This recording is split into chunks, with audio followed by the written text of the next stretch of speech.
बहुत समय पहले की बात है। एक शांत और हरियाले गांव के पास एक घना जंगल था। उसी जंगल में एक बूढ़ा पेड़ था और उस पेड़ पर रहता था एक अलग ही तरह का उल्लू। नाम था बोधन। बोधन कोई साधारण उल्लू नहीं था। वो इंसानों की भाषा समझ सकता था, उनकी भावनाएं महसूस कर सकता था और जरूरत पड़ने पर मदद भी करता था। दिन में सोता था, लेकिन रात में उसकी आंखें हर कोने पर नजर रखती थीं। गांव के लोग उसे मूगा बाबा कहकर पुकारते थे। उन्हें लगता था कि वह कोई जादुई आत्मा है जो उल्लू के रूप में गांव की रक्षा करता है। एक बार गांव में तेज बारिश हुई। नदी का पानी इतना बढ़ गया कि एक बच्चा अर्जुन बहकर जंगल की तरफ चला गया। अंधेरे में किसी को कुछ दिखाई नहीं दे रहा था। अर्जुन की मां रोते हुए जंगल की ओर दौड़ी।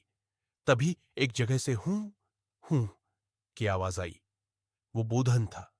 उसने अपने पंखों से हवा में चक्कर लगाया और पेड़ों के बीच उड़ते हुए मां को इशारा दिया। मां समझ नहीं पाई, लेकिन फिर उसने देखा कि जहां जहां बोधन जाता, वो उसे वहां चलने का इशारा करता। कुछ ही देर में वो अर्जुन तक पहुंच गई। वह एक झाड़ी के पीछे कांप रहा था।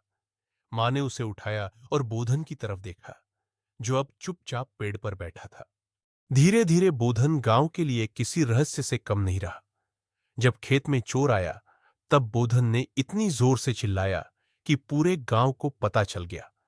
जब एक बुजुर्ग रास्ता भटक गया, बोधन उसके ऊपर उड़ता रहा जब तक लोग उसे ढूंढ न ले। एक दिन एक शिक्षिका गांव आई और उसने कहा, ऐसे बुद्धिमान प्राणी की कहानियां बच्चों को बतानी चाहिए।